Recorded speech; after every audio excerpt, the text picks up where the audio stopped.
Hey, and welcome to Matt and Jess TV. I am Matt Roast. And I'm Jessica Bun Bun. Here we are with our Severance Season 2, Episode 2 reaction and review. What a great episode. I would more than understand if a lot of people came out of the premiere feeling a little bit frustrated because it's always kind of a bummer when you have some sort of time jump between one season and the next. I know they told us it was 5 months. I've seen some comments out there that may be like, okay, maybe they're lying about how long it's been, but there's been some sort of time jump, and we didn't get answers to the immediate aftermath of the season 1 finale. Well, this episode, it jumped us back, and guess what? We did get those answers. We absolutely did. That was something that you were really hoping that we would get, that we would have more of the outies and sort of see what happened and some of the after effects of some of it what happened. And some of it was expected, like what was seeing with Mark and his sister and kind of trying to talk out what happened, why he was holding this photo of Gemma, what was going on, what he said. And then we had some things that I really didn't expect. Like Irving. We're going to have a bit of an Irving talk here. He is, I've said this before, my favorite character on the show. I absolutely love him. That first episode with him and Dylan where they're having this talk and, you know, his heart is breaking about Burt and he doesn't want to be in a world Innie or outie without Burt. He's just breaking me apart. I just think after seeing this whole conversation with him at that phone booth, leaving a message for somebody to kind of be like, my Innie got the message.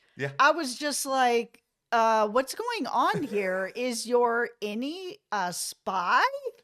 It is insanely fascinating what they are doing with Irv. There's a lot of big picture theories, possibilities we're going to talk through with him. Of course, we're going to talk about everything in this episode with Helly and Helena. Like, this is a really jam-packed episode of Severance, and it's only like 45 minutes long. They're doing a great job of condensing a lot in here. Before we go any further here, be sure to hit that subscribe button because we are going to be here throughout all of Severance Season 2. We've got theories, reactions, reviews. Speaking of theories, a couple of days ago, we did a video discussing Cold Harbor, what it is, what it could represent, historical connections to it. It was mentioned again in this episode, so we highly suggest you check that video out as well. Absolutely. Thank you so much to everyone who has subscribed. Okay, let's talk about my guy Irv. All right. All right.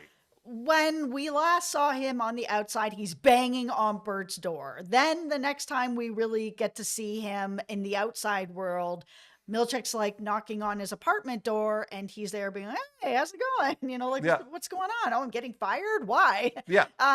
But we never actually saw him go from Burt's house back again. So I feel like Burt did open that door and saw him there and may not have recognized him or, you know, who he is or what he's doing. But because he was back as outie Irv also was probably like, I don't know what I'm doing here and I don't know what's going on. And that's why we saw Burt in the car following Irv around.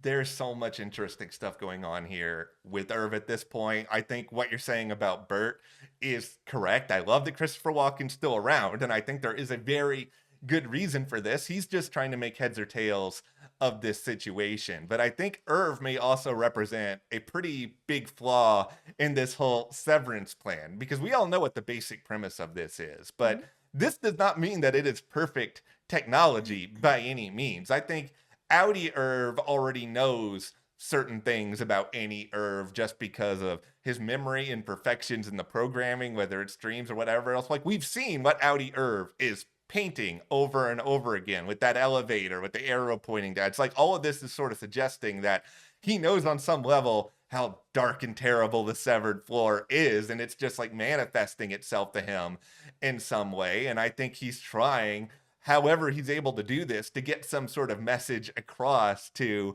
his Innie. Like, I don't think this is perfect communication by any means, but that scene at the phone booth, which, by the way, I would not have even been able to hear it perfectly was it not for the closed captioning. Same. Yeah, that actually told me what he was saying about Innie getting the message and all that. I think just the big question mark at this point is like, okay, how is he really able to make this happen? Is it something as simple as he's found a way to sew a message into the clothing, or he's found a way to just like communicate back and forth. Is there a mole somewhere in Lumen? It's just like, okay, if that's the case, then who would it be? Yeah, that's the thing.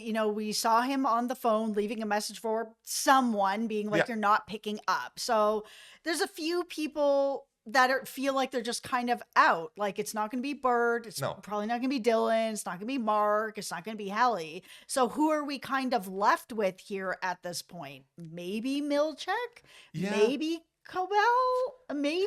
I mean, they're both not severed. So Yeah. it's possible that when he's like, oh, my Innie got the message, it's like, okay, well, how did that message get there? Did Milchick give the message? And it kind of feels like, to me, that's the route that it has gone, where we were in this sort of situation where when Milchick was talking to Irving, was like, listen, man, I have to let you go. And it really pains me to do this because I like to think that me and your Innie, like, we're friends. I really respect him. I think he really respects me. We have a really good relationship. He's funny, like fun, like, I really like you. So this really hurts me to have to do this, where it's just kind of like, well, maybe because there's a respect between them on the inside and there is a respect for them, each other on the outside, that maybe Milchick is trying to get him to help get some sort of other information. Because when we last saw Irv, he was hugging Dylan in this such an emotional scene. Yeah. Well, all of a sudden, Miss Huang came up and was like, Dylan, Mr. Milchick needs to see you. Yeah. And then Irv is left by himself at the end of this hallway right by the door. So it's like, okay, is there somebody on the other side of that door who's unsevered? Maybe Cobell, maybe Milchick, that came in there for a second to get the message to his Innie. Because when he came back in, where everybody was back on the floor and being like, oh, we're all back. Okay, well, where's Irv? Irv came back in with a different attitude. It was not as down, not as broken. And at first I was like, well, maybe the talk with Dylan worked out and maybe it really brought him up. But then seeing this episode, I'm like, somebody told him something to be like, this is how you're going back in. And we know that Milchick is willing to tell Innie's different things where they're like, do not tell anybody about this visitation center, Dylan. Okay, well, maybe he's doing that with Irv too. Okay, you just convinced me. I will say, going into this video, actually, I thought it was Cobell because I was thinking it was a lot of, okay, you guys are just pulling me around, you giving me fake positions. Well, screw you. I'm going to do whatever I can in order to just sabotage your operation. I think that's fair. But I really actually like what you just said. And I think that actually makes the most sense because it is this idea, and you laid this out, where it's like, if you're Milchick, you want to keep this position. You know how valuable Cold Harbor is. You need Mark S to fulfill the mission. And how is he going to fulfill the mission if he has his whole team there and they're all happy and eager to work? And don't make no mistake, I still think Cobell is still going to be plotting up one of your favorite things, which is a revenge plot. Revenge! I think she's totally going to do this, but for the sake of what we're talking about here, I think it makes a lot of sense that if Milchick is willing to show Dylan like the map of the new family center, if you will, and he's doing all these like manipulations, I think that's very well possible. Mm-hmm. Now, I want to spend a moment talking about Dylan because he may actually be my favorite of the characters on the show at this point. He's so many's favorite. He's so just lovable. Except when he's fighting Milchick in the midst of the dancing. This is for the commenter who said that they wanted to see if I had some dance moves. Octopus. And the dance. Yeah, I can. There's my octopus dance, my signature move. No, it is his signature move. He won categories with that move. If you can make up the dance, you get the point. That's the way the rules work, people. It is house rules. I really just think that Dylan is a very endearing, interesting character, but I think this storyline in this episode, like, this isn't some big theory crafting session here. It's just the idea of this is how the public is going to treat somebody who is severed, where he goes to this job interview and it seems like he's going to get it, but he doesn't after they find out his history with Lumen. He's just a really heartbreaking, fascinating character because insofar as we know, he's the only one who's married and he's got like a lot of things riding on him on the outside world. And I think from what we know about him, he's trying to do his best. And he might have only signed up for Lumen in the first place because he wasn't able to find something else. And he was offered a lot of money or X, Y, or Z in order to take this role. It's just, I'm just coming more and more into this now, being increasingly fascinated by him, because if Milchick doesn't give him what he wants when it comes to this family suite. And his belt. He owes him a belt. Yes. Dylan, you have my authorization to recreate the dance experience fight all over again. Like, you will be justified if Milchick is just straight up like pulling the wool over your eyes. And I think he will. I think when Dylan was looking at that plan and he was like, is this actually, what I think it is? Is this actually, I'm going to be able to see my family? Milchick very specifically was like, well, if you look at what it's titled and you take that for face value, then that's what it is. I'm like, okay, cool. So you're probably going to have a bunch of, Miss Casey's reprogrammed to go in there and be like, I am your wife. You know what I mean? Like, I know. They're not going to bring in his family. I know. It's really true at this point. But hey, that's a great way to get a big name guest star for just like an episode. Have them come in and do something like that. Okay, let's talk about Cold Harbor a little bit here too as well. Yeah. So they did mention that they needed Mark to be back long enough to complete Cold Harbor. And so we saw in the first episode, at the very end of the episode, Mark was back putting the numbers into the boxes and he got to 68%. And then we saw that Gemma's file was also at 68%. So my theory is, my tinfoil hat theory, is that because Mark is the most connected to Gemma, this was his wife, he knows her the best. We see Mark and the others at their computers putting numbers intuitively into a box. And because he is the person who is the most connected to Gemma, intuitively he's seeing the numbers and they're coming to him and he's able to put them in the box because he's connected to Gemma to be able to, what I think is reprogramming her. Like, she's one of the only people that are down there that is not themselves. She's not on the severed floor as Gemma. She was down there as Miss Casey, and now she's likely being reprogrammed to be like Mrs. Whoever and moved possibly somewhere else. This program is in like 200 countries or whatever they said. So that's where I think it is of why it has to be Mark, because he is very intuitively connected to her to be able to get those right numbers, to get them into the box, to be able to connect it to her, and why it can't be anybody else. I feel more and more with each passing episode that I think what you're saying about being programmed is correct. And I think they are, and by they, I mean Lumon, I think they are all working to basically build the best employees possible for the company. I think that they are working on something here that's really, really nefarious and dangerous. And I don't know if it's like we're going to conquer the world territory, but it's not good. It's something that they clearly want so badly that they're willing to do all of this work in order to make it happen.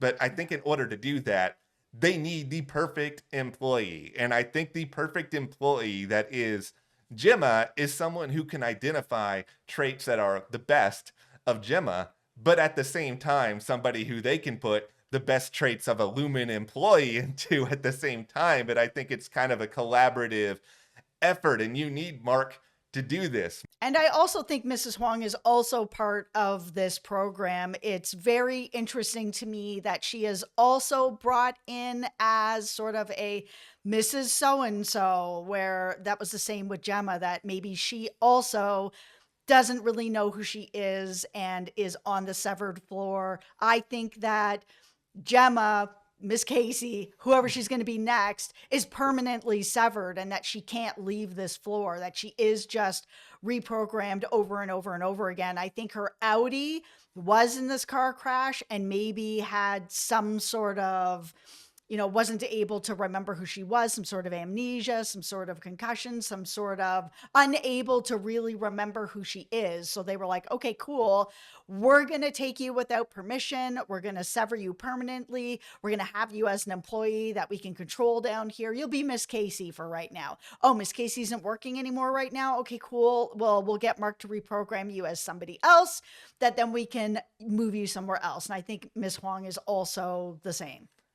I think the real problem here that Lumen is obviously running into, and this is why the overtime contingency is called a contingency, is it's a last second, oh no, everything is falling apart plan, Mhm. is that they couldn't prepare for the idea that Mark S would end up going as rogue as he did and end up telling other people about some of what's going on here. And that's the basis of this episode, where we have Audi Mark finally getting some screen time. We Yep. see a little bit of his life. We see a little bit of what's going on. And understandably, after all of this, he's having major, major hesitations about going back to Lumen. Yeah, he absolutely is. I mean, he's trying to talk it out with his sister and brother-in-law. Why am I, I'm holding this picture saying she's alive. Obviously, it's not Gemma. Like, why? I identified the body. And Yeah. here I'm just kind of like, did you identify the body? Because one of the things that they had brought up is that she was like really badly burned. So were they able to show him somebody else and be like, look, it's Gemma? And he was, you're in grief. Yeah. You disbelief. You have a hard time actually really seeing what you're seeing. You're being told this is your wife. She's badly burned. You may not be able to really identify her, but if we tell you, the power of suggestion can be enough, right? And Yeah. here, I really feel like you were right in Mhm. our theory video, which we'll link for you below, about this idea that, you've got Lumen the company, which now is kind of moving in some different directions, where Kier is more of a like, let's get everybody together and do exactly what we want. We're all here for Kier sort of thing. And we're all here Yeah. about what he thinks and how he thinks. And we all think that way too. Yeah. And that when we saw that picture of Kier standing over the 4 severed heads, and he's got this sword, and it's got a little note beside it that's like, oh, we'll pardon, anything that you do, and it'll all be okay. We'll all bring you in. Behind him was a giant group of people that all had swords. And it feels very much like he's doing what he can, and the company's doing what they can to just create a whole bunch of like people who are going to do whatever they want. They'll all be severed. They will all just believe what he says, and it will just be all about world control. And now we've got Mark Audi really not knowing if he wants to come back or not. We've got Dylan fired. Irv fired. No, they're not coming back. Milchick's in charge. He's like, no, you guys are done. But Mark's getting a big basket. Come on back. We'll do what you need. We got you. It's all going to be just fine. Yeah. And finally, he decides that he's going to go back because he sees Miss Cobell, leaving. He's standing in front of the car being like, tell me, is Gemma alive? And she doesn't say yes, but she breathes out like this breath of guilt, like confirmation, where he decides to go back in. There's just a lot of interesting little components that go into all of this, because everything with Cobell is sort of the final straw, the real determining factor. I think he's struggling immensely even going into that, because he's got everything with his sister, which I think is so frustrating to him, where it's like he's the one who is going overboard with wanting to be severed, and now all of a sudden she is just like, oh, don't you want to know? Don't you want to know? I think he's just being driven up the wall because he's had a really hard time ever thinking for himself since losing Gemma. He's just been acting in grief and doing whatever he can to find like a momentary amount of peace. Mm-hmm. You've got Milchick showing up with a pineapple, which, by the way, I love pineapples, as it's been established. I love them in almost everything except pizza. And I don't, which, my family is very much like, what? My background is Guyanese, Caribbean. Yeah. Every Christmas we have pineapple tarts, and I'm just like, more for you guys. I just feel like not a convincing enough gift, but the convincing enough gift is, oh, we may give you a pretty sizable raise. And I think if you're Mark at that point too, you must be thinking, okay, my Innie is saying something weird is going on here, apparently, in his conversations with my sister. Now they're giving me all this more money to come back after this time. Like, what's really going on here? So this is all playing in his mind. And then, the whole Cobell part of it is just the ultimate confirmation of something I think deep down he's already known and he doesn't want to face, mostly because maybe he doesn't have the confidence that he thinks he's going to be able to get answers. Maybe he's not ready to confront the truth on some level, but I think he is finally like, okay, I have to, even though I don't know exactly how I'm going to be able to because I'm not my Innie, right? Like, how am I going to get answers? Okay, let's talk about Cobell Yeah. and what's going on with Helena, who's now doing damage control. She did one of the worst YouTuber apology videos I've ever seen. I was just like, I don't know. I give this like a 3 out Yeah. of 10. There was no wiping away any fake tears, No. too much coldness. Of course, it's not truthful. Yeah. Like, it just didn't feel genuine. No. But even her apology to Cobell, where Cobell's like, I feel like I deserve an apology. And I Yeah. feel like I deserve to be able to go back and manage the severed floor. Like, I haven't done anything wrong here. And I did as much damage control as I could. So why aren't you apologizing to me and, giving me my job back? Okay, we apologize. Yeah. Great. Like, Yeah. I really believe you. Yeah. And all this interaction is enough to clearly set off Cobell for a number of different reasons. Her apologies, not great. And I was on non-lumen medication. I died. I laughed so hard. it was her version of basically saying I was hacked, which is my favorite apology that ever happens on social media. It was a joke and a lie. I was just like, oh, stop it. Yeah. This apology video is trash. I was hacked, and if you don't believe I was hacked, it was a joke. And if you don't believe that, I was on non-lumen medication. Choose your excuse. Any of them work. But I think Cobell, in this moment, like, she's already frustrated clearly by this bad apology, but then she's also just like, okay, we're going to give you now this new position that we have created out of nowhere. That would be sort of like, I don't know, somebody coming to us and being like, oh, we want to make you the head of the clown council because you've mentioned clowns in some of your videos. And I have been very clear before, I'm not afraid of clowns. I'm pro clown. But it would be like, I've never heard of this clown council before. Why am I getting this appointment? It's just, she knows that it's nonsense, and she knows that they're still trying to shove her out the door because she's not getting her old job back. So this is clearly her beliefs versus what else is going on in Lumen. And that's something you alluded to a little bit earlier, which is just this idea that there's teachings of Kier, there's the modern day Lumen. I think there's a lot of different forces at play, even if they may still have some of the same end goals. It doesn't mean they want to each go about it the same way. That happens in companies all the time.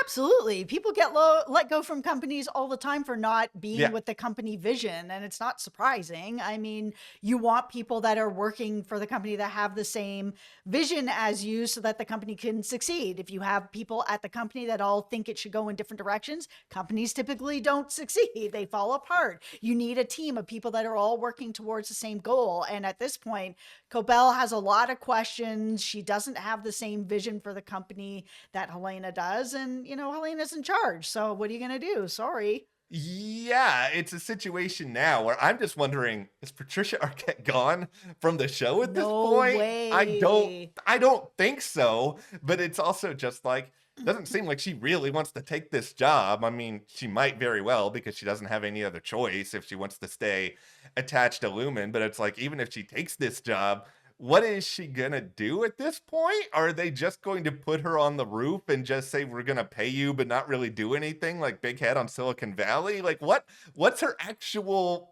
responsibility? Yeah, they're not going to give her anything that she's going to be able to hurt the company with in any kind of way. And it'll be interesting to see if she goes rogue and decides to try to find a way back onto the severed floor and talk to the Innies and try to figure out what's going on that way. So let's talk about the Helena Helly whole situation here. So this has been a theory since the premiere that people think that it's Helena that's actually down there. It's not Helly, that it was a really weird, awkward kind of hug where she didn't really hug him the same way that she would have. She lied to everybody about what happened, which even as Helly, I think she probably would have lied. Yeah. I just feel like she would have a very hard time gaining their trust if she went in there and was like, by the way, I'm like, this big deal at the company. I'm the daughter of the company and I put myself down here. I just think if I was Mark or Dylan or Irv, that I'd kind of be on the fence to be like, I think it's her, but like, I just don't know if it's her at this point. Yeah. So I think Helly or Helena were going to have to lie. Yeah. But do I think that it's Helena down there? I'm really not sure at this point. There are some signs, but there's also some signs not. Like when she was talking to Mark, where Mark was like, "Oh, well, our innies are basically our outies. We're the same person." She Yeah. was like, "No, no, that's not the way that it is." Yeah, I've gone back and forth on this too in a number of different ways because it seems like this would be a really great jaw-dropping twist, but I think at the same time, if you were Severance and the producers, you probably think that everybody knows it would be Yeah. a really big jaw-dropping twist. So do you really want to give people exactly what it is that they want? Like one of the things that I was thinking a lot about through much of this is just this idea that's like, okay, if you are Helena, do you really need to be on the severed floor? Because we saw her watching all this footage in this episode, but then we remember it's like, okay, well, now they don't have the same cameras supposedly in there. So is it necessary that she's there now to get this information? Yeah, she is the person that pointed out that the cameras were gone when Yeah. they went back into the office. She was like, "Oh, where's the cameras?" So, I mean, that's another point in the it could be Helena because she's letting them know, "Oh, there's no cameras here. Nobody's looking for us anymore." Now, one of the reasons that I felt like besides she's in there to obviously spy, Yeah. find out what they learned while they were outside because nobody's really talking, nobody's giving any information. Yeah. Milchick tried to find things out, nobody's talking. That she'd be like, okay, well, I guess I need to go in and get them to talk to me because Yeah. they trust me. I'll go in as Helly, they'll spill their guts and that'll be fine. But there was this one moment while she was watching back the footage and she watched her Innie kissing Mark that she watched multiple times to the point that we even saw this image reflected in her eye. And I feel like she told the truth in some kind of ways when she was like, yeah, when I went back, all I saw was myself living a lonely life. It was just me by Mhm. myself in my apartment, and it was really sad. And there was part of me that was kind of like, I think that that's true. I think she is by herself. She doesn't have anybody. She can't connect with anybody. She might have a harder time because, her dad's really hard on her. She's in a hard position. Yeah. Everybody hates the company. They hate her. She's just unable to trust anybody. And then she sees her Innie having a real relationship, actually opening up. And I think there was a little bit of jealousy there of, I would like to know what that is like. And if she put herself back in there, I think that was one of the reasons. That is the idea that I love the most. I just think that this is the most interesting direction a show like Severance can go because we know it's going to be crazy. We know that there's a lot of these like big out there theories about everything, from the goats to what is macro data refinement. But the idea that this all is being done now for an emotional reason, we're meant to care a lot about these characters. And clearly, while Helena may have a lot, she doesn't really have it all. She does seem lonely. That scene with her dad was not altogether nice to her. There's something off about her dad, by the way. I don't know if he's got some programming going on in him as well, but there's something weird there. But it's just like there is a lot of just not great stuff going on in her actual life. And she may not even have an outlet to express a lot of this. And, being Helly could be her outlet. Yeah. Helena showed up to that event alone. Yeah.